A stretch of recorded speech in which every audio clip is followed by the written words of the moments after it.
बघ माझी ice cream almost संपली आहे. वीर निम्मी आज काय बनव? अंडा करी. ओके. तर इथे मी आता 6 अंडे घेतलेली आहे.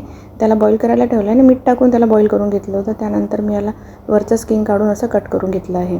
आता आपण मसाल्याची तयारी करू. यामध्ये मिक्सरच्या भांड्यामध्ये मी तळलेला कांदा, त्यानंतर अर्धा इंच अद्रक, 5-6 लसणाच्या पाकळ्या, त्याच्यानंतर कोथिंबीर म्हणजे सांबार आणि 1 टमाटर मी रफली चॉप करून घेतला होता आणि 2 चम्मच मी खोबऱ्याचा जो किस असतो तो ड्राय कोकोनट घेतला आहे. त्यानंतर 1 चम्मच धने पावडर, अर्धा चम्मच जिरे पावडर आणि मी हा मसाला घेतला आहे लालवाला, ज्याच्यामध्ये काश्मीरी मिरचीसारखा छान कलर येतो रेड. तर तो 1 चम्मच मी टाकून घेतला आहे. त्यानंतर इकडे कढईमध्ये मी तेल गरम करायला ठेवलं आहे. तर यामध्ये मी आता जो आपण ग्राइंड केलेला मसाला आहे तो यामध्ये मी ॲड करून घेणार आहे. तर आता आपला मसाला छान शिजू द्यायचा आहे तेल सुटेपर्यंत. तर इथे मी आता छान मसाला असा शिजू देत आहे आणि आता आपल्या मसाल्याला छान तेल सुटायला सुरुवात झाली आहे, तुम्ही बघू शकता इथे. तर आता मी इथे हळद, तिखट आणि मीठ चवीपुरतं टाकून घेणार आहे. तर हे आपलं सिंपल रेड तिखट आहे आणि मी 1 चम्मच मसाला टाकला आहे गरम मसाला, ज्यामध्ये सगळे मसाले असतात, खडे मसाले वगैरे आणि लाल तिखट, मिरची पावडर, ते मी 1 चम्मच टाकून घेतलेलं आहे. तर तुम्ही तुमच्या आवश्यकतेनुसार कमी जास्त इथे स्पाईस करू शकता तिखट. तर आता इथे एका पॅनमध्ये मी घेतलं आहे थोडंसं तेल, त्यामध्ये टाकली आहे आपली बॉईल केलेली अंडी.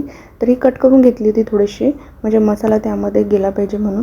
तर याला पहिले चांगलं अंडीला होऊ द्यायचं, त्यानंतरच तिखट, मीठ आणि हळद टाकायचं, नाहीतर आधी सुरुवातीला टाकलं तर तिखट मीठ जळण्याची शक्यता असते.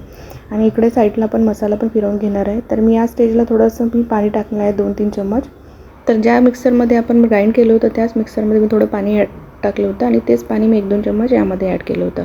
तर मी आता इकडे अंडी पण छान टॉस करून घेतली होती आणि ती मसाल्यामध्ये ॲड करून घेतली होती. तर इथे छान अशी अंडीला फिरून घ्यायचं आहे आणि अंडी थोडंसं पाणी पूर्ण ॲड केलं होतं आणि त्याला झाकून ठेवलं होतं आणि अंडीमध्ये मसाला छान गेला पाहिजे म्हणून आपण ही स्टेज करणार आहे.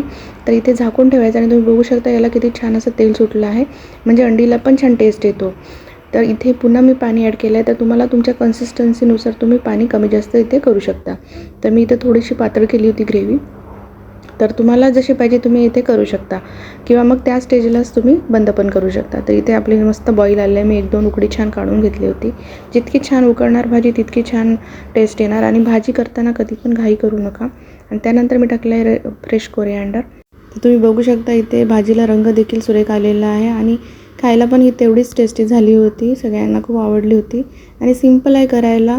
तुम्हाला ही रेसिपी कशी वाटली नक्की कॉमेंट करून सांगा. तर भेटूया अशा सिंपल इझी रेसिपीसोबत नेक्स्ट व्लॉगमध्ये. Bye bye.